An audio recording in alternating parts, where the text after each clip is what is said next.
po tayo, naka-base na ako dito pa lang sa bahay kasi malapit lang naman kami. No? Bilhin lang kami ng pangulam. Don't forget, follow, like, and share. This is Rolil Dawaboy Bulkit. Bunali, mga angkol. Ang sisid po natin mga angkol. Ayan, may nakikita po tayong ipos-ipos. Babanatan ko na angkol. Tuhog kang ipos-ipos ka. Ayan, ipos-ipos po ang tawag sa amin yan mga angkol, no? So hindi po yan parrot fish mga angkol, no? Sa mga parrot lover dyan ay hindi po parrot lover yan mga angkol. Tawag sa amin dyan is ipos-ipos mga angkol yan, no? Napakalaking ipos-ipos mga angkol.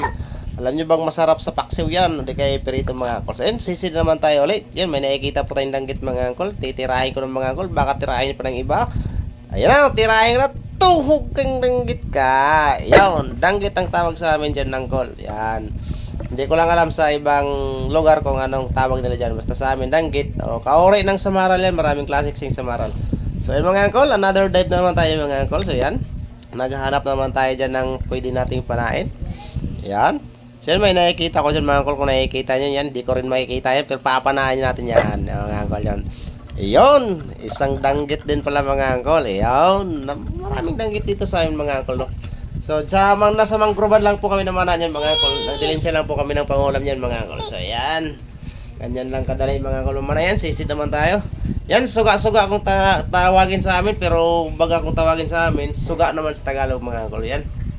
Sa dami yan, piliin lang natin yung pinakamalaki mga angkol. Yan.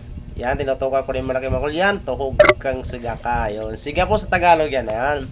Napakasarap po yan sa tinola mga angkol. Napakataba po yan. So, yan. Another dive naman tayo mga angkol. Yan, baka makalimutan kong awa na, yung rin ka nato voice over doon. Sa mukha ikaw. Sige ikaw gawawa, alay ka na lang pag voice over. Yan, papatuloy natin mga angkol. Makulit kasi yung pamangkin ko. Yan. Yan. So natuhog na po natin yung siga mga angkol. Yan, another dive naman tayo mga angkol. Maghanap naman tayo ng pwede natin panain. So yan, napakaganda po ng sa ilalim ng dagat mga angkol. Yan. Hanap lang muna tayo dyan. Yan, umahon lang muna tayo kasi medyo kinapos na tayo ng hangin. Ayan. Dive naman tayo ulit mga angkol. Ayan, ganyan talaga yung buhay mga angkol. Kinapos din tayo ng hangin. So ayan, may makikita po tayo isda dyan. Kung hindi nyo nakikita mga angkol, hindi ko rin nakikita kasi umahon ako balik. Ayan. Sisid naman tayo ulit mga angkol. Ayan. Ayan.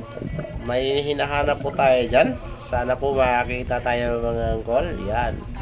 Yun, babanatan natin yung mga angkol. Yan.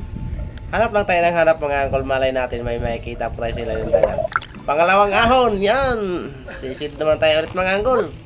So yan, may nakikita tayong sunugan mga angkol. Yan, no? Kita nyo ba na yan angkol? Pabanatan natin yan, no? Tuhog kang sunugan ka. Yan, di nakagalaw mga angkol na stone shot po natin mga angkol. Yan, no? Yun, na-stone shot po natin yan. Napakasarap po yan sa inihaw, lalo na sa siligang mga angkol. Napakataba pong isda niya, no? Parang mukhang buhaya lang yan mga angkol, pero sulit sa laman yan mga angkol. Yan, nasa 200 grams na siguro yan mga angkol. Yan, hanap naman tayo ng iba mga angkol. Yan, may nakikita akong danggit dyan. Babanatan natin ngayon, nakatago lang, no? Tuhog kang danggit ka. Yan, danggit yan mga angkol. Yun. Napakasarap po yan, pero masarap din makatinik yun mga angkol. Kaya ingat-ingat mo kayo dyan sa mga bago nating divers mga angkol. So yan, hanap na po tayo ng iba. Yan, nagbabak sakali tayo may makita tayo. Yan, may nispatan pa akong isda dyan. Dalagbago naman kung tawagin dito sa amin yan. Ayan.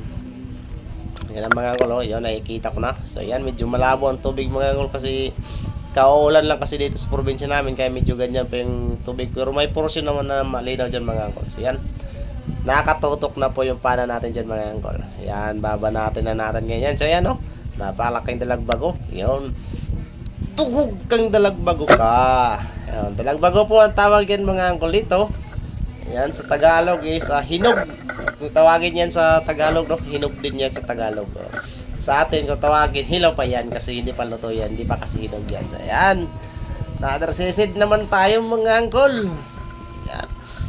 Ayan, papakita pa natin yan. Ayan.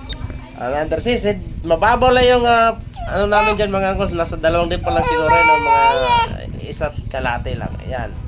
May nakikita naman tayong ipos-ipos dyan. Ayan, tuhog kang ipos-ipos ka. Ayan. Ipos-ipos ang tawag sa amin dyan mga angkol. No? Yan, napakasarap po yan sa inihaw mga angkol. Yan, buntog kung tawagin sa Bisaya mga angkol. Yan. Napakasarap po ng ipos-ipos na yan mga angkol, lalo na sa paksiw. Pwede yan patinula, kahit anong luto mga angkol pag gusto mo, yan. So, yan, may nakikita naman tayong isda dyan. Yan. Yan, tiki-tiki kung tawagin sa amin yan. Hindi ko lang alam sa Tagalog angkol kung anong tawag dyan. Yan. Papanain natin ngayon yan, yan. Gumamit po tayo ng blinker para hindi po makatakbo. Yan, tinutukan ko na mga angkol. Titirahin ko rin, baka tirahin pa ng iba mga angkol. Tuhog kang sunugan ka. Ay, sunugan, tiki-tiki pala, sorry. Pero kaori din ang sunugan yan mga angkol. Kaso nga lang, mas mahaba yung palikpik ng sunugan. So, yan. So, maraming salamat mga angkol, nakawin na rin tayo. So, yan po yung grasya natin, no? Napakarami pong nahuli natin mga angkol. Maraming salamat talaga sa mga grasya natin. Don't forget, follow, like, and share. This is Rolly Duwaboy Bulkit. Bunalit mga angkol.